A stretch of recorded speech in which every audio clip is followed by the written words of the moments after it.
اللهم صل وسلم وبارك على سيدنا محمد وعلى آله وصحبه وسلم.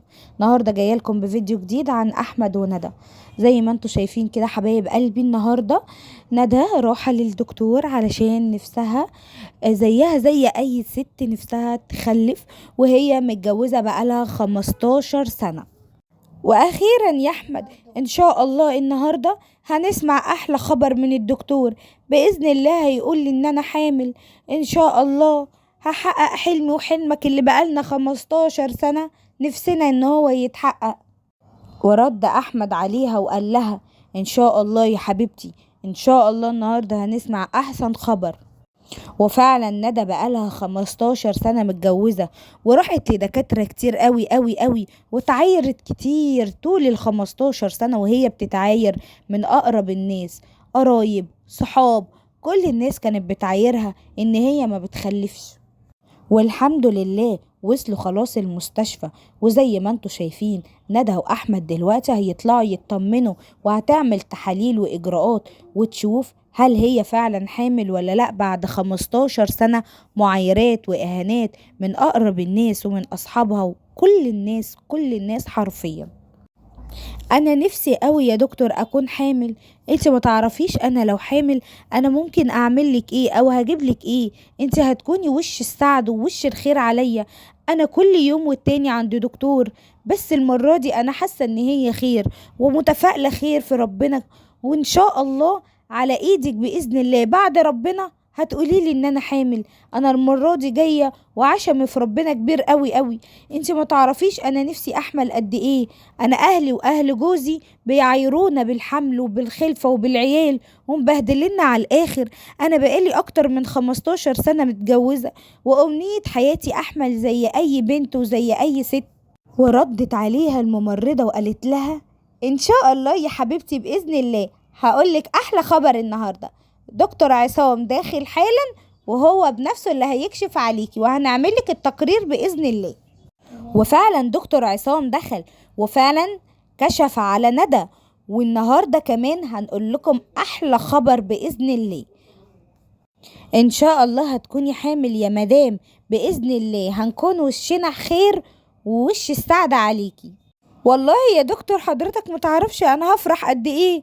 عايزه اقولك ان جوزي قاعد بره على نار، وربنا يعلم بحالتنا. احنا حالتنا صعبه قوي قوي قوي يا دكتور. والله العظيم احنا عانينا كتير وكشفنا كتير وسافرنا كمان بره، لدرجه ان احنا سافرنا بره وصرفنا كل اللي معانا على موضوع الحمل ده. انا بقالي يا دكتور اكتر من 15 سنه متجوزه، ومش عارفه احمل ومش عارفه اعمل ايه. ان شاء الله خير يا مدام، بإذن الله بإذن الله كله خير من عند ربنا إن شاء الله. بس إحنا هنعمل دلوقتي شوية فحوصات وتحاليل، وإن شاء الله هندخل أستاذ أحمد من بره وهنسمعكم أحلى خبر إن شاء الله. ما تقلقيش يا مدام ندى، كل تأخيرة وفيها خيرة. وبعدين اللي بيعايروكي دول ما يعرفوش ان دي حاجة من عند ربنا، وما ينفعش ان احنا نعاير بيها غيرنا، لان كل ست وكل انسان عنده جواه احاسيس ومشاعر. والناس دلوقتي في الزمن ده ما بتحسش ببعضيها، كله بيهين كله، كله بيكسف كله، وللأسف البشر كله بقى وحش. بس انا عايزة اقولك على حاجة، وبرضه مش عايزة اقولها لك عشان ما تزعليش. قول يا دكتور الله يخليك، قول وطمني في ايه. هو انا عندي ايه؟ قولي بس وانا هستقبل اي حاجة وهكون راضية وهحمد ربنا وهشكر فضله. بس طمني علشان خاطر جوزي اللي واقف بره ده.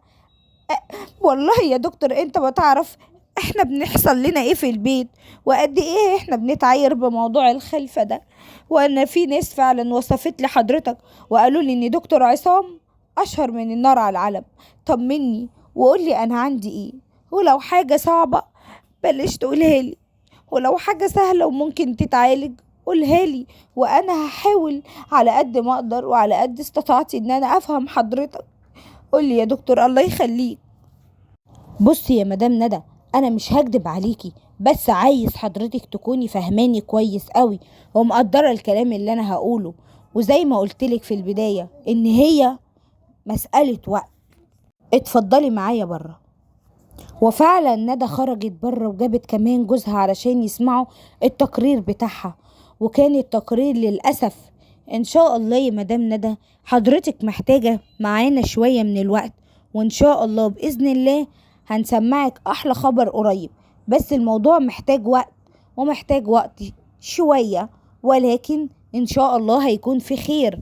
أهم حاجة النفسية، إن انت نفسيتك يا مدام ندى ما تكونش مشدودة، وما تسمعيش للآخرين، ومش كل شهر تستني الحمل ويكون نفسيتك وأعصابك، لأن موضوع الحمل ده في الأول وفي الآخر بيرجع للنفسية. أهم حاجة نفسيتك تكون مرتاحة، وأهم حاجة كمان إن انت تكوني واخدة الموضوع بصدر رحم، عشان فجأة هتلاقي نفسك حامل. حضرتك انت ما عندكيش اي حاجة، ولا استاذ احمد عنده اي مشكلة في التقرير اللي قدامي، ولكن زي ما قلتلك هي مسألة وقت ان شاء الله، وهتبقوا زي الفل. حبايبي استنوا بقى الجزء التاني، وما تنسوش تعملوا اشتراك ولايك.